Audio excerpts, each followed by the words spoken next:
Hemos por ahora encontrado o alguna técnica de encontrar máximos y mínimos locales. Siempre cuando hablamos de máximos y mínimos locales nos estamos refiriendo a máximos y mínimos de la función alrededor de un entorno abierto del punto, ¿está bien? Analizamos cómo es la función localmente. Pero ¿qué pasa si a mí me dan una función para analizar dentro de una superficie? Por ejemplo, les doy la misma función de recién, pero yo quiero saber dónde la f tiene un máximo, un mínimo, pero en la cáscara de la esfera. Y ya hay un punto en la esfera, no es un abierto del dominio, ¿está bien? Es como si yo te digo en R, analizamos máximos y mínimos, a veces dentro de un intervalo, pero me decían, bueno, pero y en un intervalo cerrado, ¿cómo sé cómo es máximo y mínimo la función? En los extremos, siempre yo analizaba de una forma distinta que no era con la derivada. Bueno, acá, por ejemplo, si yo tengo una función definida adentro de una bola y con la cáscara incluida, y quiero analizar máximos y mínimos de la función en total, en todo el intervalo, en toda la superficie esa, dentro y en el borde, ¿cómo hago para analizar las cosas en el borde? Bueno, entonces primero vamos a hacer unas definiciones previas a lograr un teorema que nos va a ser muy útil. Entonces, definición que por ahí ha aparecido en los primeros prácticos, pero lo pongamos bien ahora. Un conjunto K en Rn se dice compacto si es un conjunto cerrado y acotado. ¿Qué quiere decir? Bueno, cerrado ya sabemos que contiene todos sus puntos de acumulación. Y acotado quiere decir que existe una bola de centro cero y radio n, ¿está bien? Existe una bola de centro cero y radio n natural, tal que el compacto lo puedo meter dentro de esa bola. Entonces, por ejemplo, una bola de centro A y radio R, clausurada, es un compacto porque es cerrado y va a existir un n suficientemente grande donde yo a esta bola de centro A y radio R, la puedo meter adentro de una bola más grande, ¿está bien? Por ejemplo, elegir un natural que sea más grande que la norma de A, que es el centro, y R, que es el radio, ¿está bien? Eligiendo un n así suficientemente grande, bueno, yo la bola de centro A y radio R, esa es la bola roja, la voy a poder meter en una bola de centro 0 y radio n, por ejemplo. Si en R2 consideramos este semiplano, los x, los y más chicos que x, por ejemplo todo esto, es un conjunto cerrado, pero no está acotado, no lo puedo meter adentro de ninguna bola, por ejemplo. Bueno, entonces un teorema que se prueba, que por ejemplo los que hacen matemáticas sí lo van a probar en topología, nosotros lo vamos a usar nomás, no lo vamos a probar, dice lo siguiente: si f va de un compacto contenido en Rn en R y la f es continua en el compacto, entonces f alcanza un máximo y un mínimo absoluto dentro de K. Fíjense, entonces estamos diciendo que si la f está definida en un compacto, siempre toma máximos y mínimos. Esto, en comparación, tiene que ver con, si ustedes se acuerdan, el teorema en R que decía que toda función continua en un intervalo cerrado tomaba máximo y mínimo. Un intervalo cerrado es un compacto, entonces sería un caso particular de este teorema. ¿Está bien? Entonces hagamos este ejemplo. Tengo un paralelepípedo con caras en los planos coordenados y quiero hallar el volumen máximo tal que uno de los vértices esté en el plano 4x más 3y más 2z igual a 36. ¿Qué quiere decir esto? Tengo un paralelepípedo que tiene que tener las caras en el plano xz, en el plano xy, en el plano yz, pero uno de los vértices tiene que estar apoyado sí o sí en este plano, en el plano este que pasa por acá, que es 3x más 3y más 2z igual a 36. Fíjense que, bueno, podría ser este punto, pero también podría ser el punto, x. Por ejemplo, si el y el z valen 0, 4x tiene que ser igual a 36, o sea, el x tiene que ser igual a 9. Entonces, por ejemplo, podría ser con el x igual a 9 y el z igual a 0, por ejemplo. Este sería un punto, ¿ves? Con un vértice en el plano. De la misma forma, en los otros casos, cuando hacemos estos dos ceros, el i a lo sumo vale 12, o sea, el i podría ser 12 y el z podría ser 18.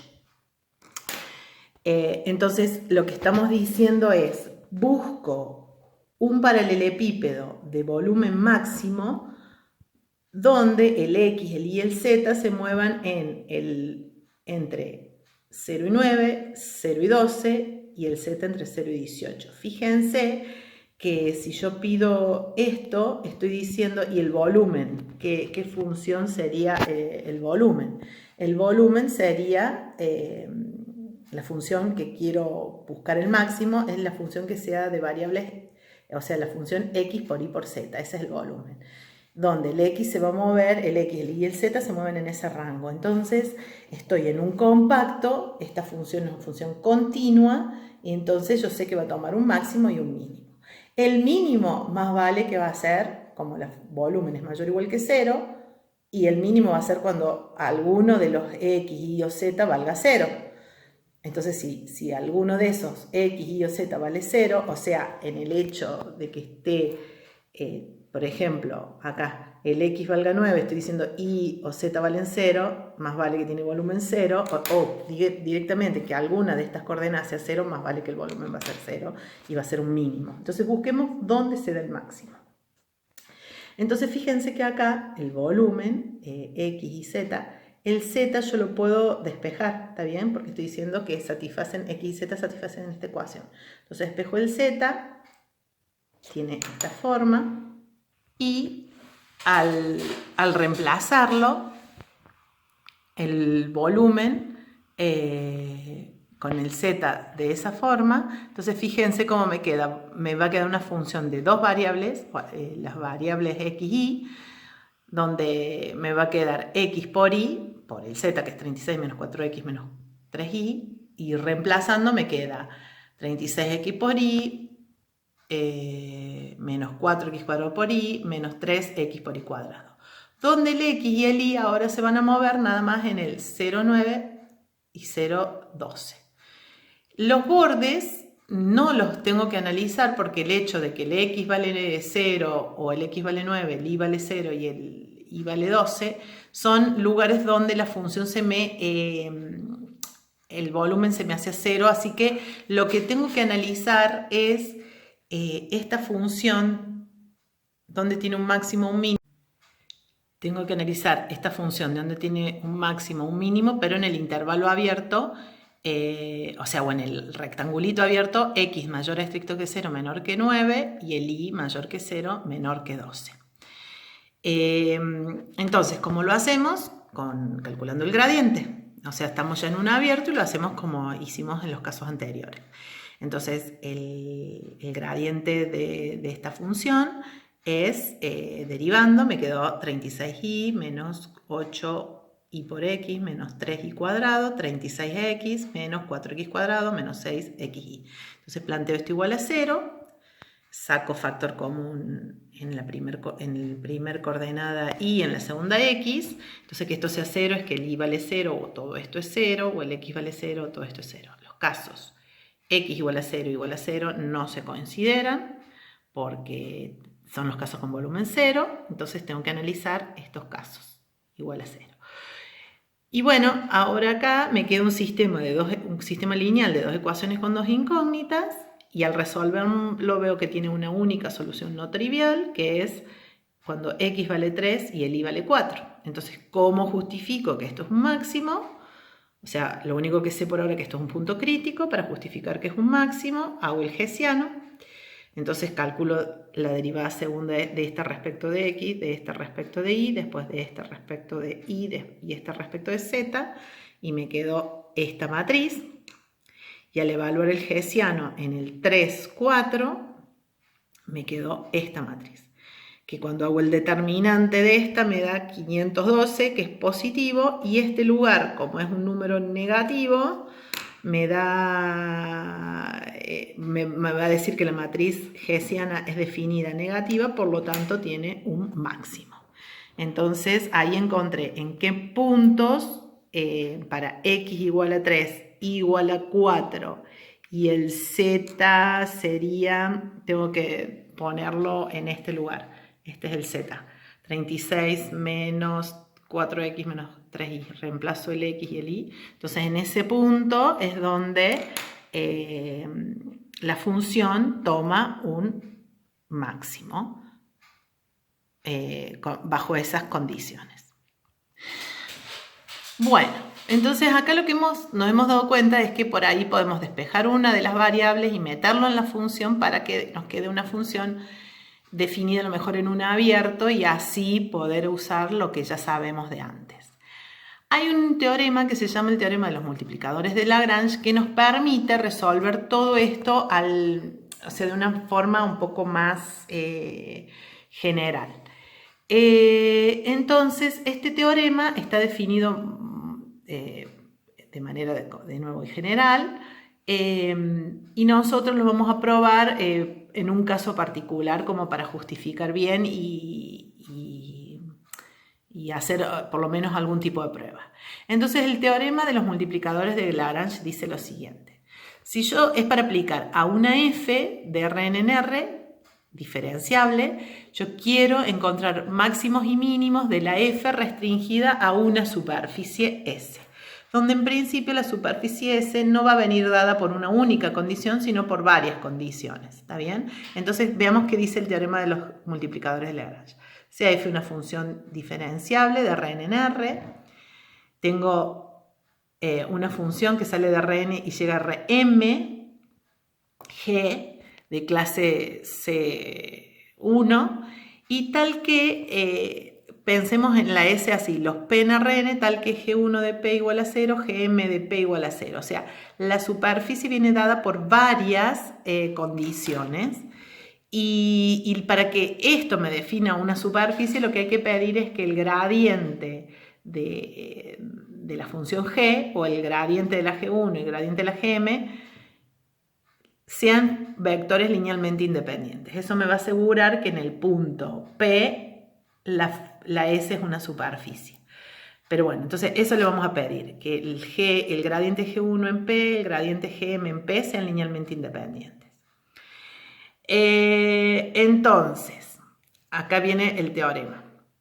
Dice así, si f tiene un extremo absoluto en P0 que está en la superficie, o sea, si f tiene un extremo bajo las condiciones g en P0 igual a 0, o sea, que el P0 está en la superficie, quiere decir que G1 en P0 igual a 0, Gm en P0 igual a 0. Entonces, si f tiene un extremo absoluto en la superficie, entonces P0 es punto crítico de esta nueva función f grande con variables x1, xn, lambda 1, lambda m, donde la f grande es f de x1, xn más lambda 1, g1 de x1, xn más lambda m de g1 de gm, x1, xn. Entonces, volvamos a ver lo que dice el teorema. Si f es un extremo absoluto en P0 y P0 es un punto de la superficie, o sea, cuando hago la f restringido a la superficie, P0 es un punto de extremo de la f, entonces ese P0 tiene que ser un punto crítico de esta nueva función, donde esta nueva función tiene variables x1, xn y lambda 1, lambda m. O sea, ¿qué quiere decir que el P0 es punto crítico de esta nueva función? Lo que estamos diciendo es que existen lambda 1, 0, lambda m 0 y P0, tal que P0 y lambda 1, 0, lambda m 0 anulan el gradiente de esta f grande. ¿Y quién es el gradiente de este f grande? El gradiente de este f grande es evaluado en estos puntos. Fíjense, el gradiente va a ser, tengo que derivar esta función respecto de los x y esta función respecto de los lambda. Cuando evalúo respecto de los x,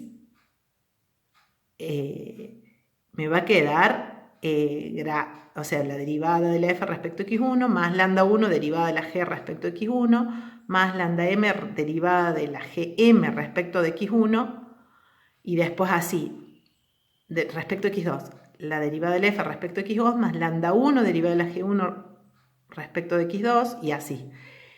Y después derivar respecto de lambda 1 que me va a quedar la g1, derivar respecto de la lambda 2 me va a quedar la g2 y entonces el gradiente de esta función, el gradiente de esta nueva función me queda gradiente de la f evaluado en P0 más lambda 1, 0 del gradiente de la G1 en P0, lambda 0, lambda M0 del gradiente de la Gm en P0 y después derivar respecto de los lambda que me va a quedar G1 en P0, Gm en P0. O sea, lo que tengo que anular es este gradiente. Anular ese gradiente es decir, o decirlo de otra forma, dicho de otra forma, existen lambda 1, 0, lambda n 0, tales que el gradiente de la f es combinación lineal de los gradientes de las g's y también tengo que pedir que G1 en P0 vale 0, Gm en P0 vale 0. O sea, esto es que el P0 vive en la superficie, esta es la condición que el P0 vive en la superficie y lo que me está diciendo es que si P0 es un máximo, el gradiente son los P0 donde va a haber un máximo, un mínimo absoluto en la superficie, son puntos donde el gradiente de la f es combinación lineal del gradiente de la g. Y aparte que satisfaga esta situación. O sea, en general lo que nos dice este teorema es que si P0 es un punto de extremo, es un punto extremo en la superficie, el P0 tiene que satisfacer estas ecuaciones, que el gradiente de f en P0 es combinación lineal de los gradientes de la g y que el P0 vive en la superficie.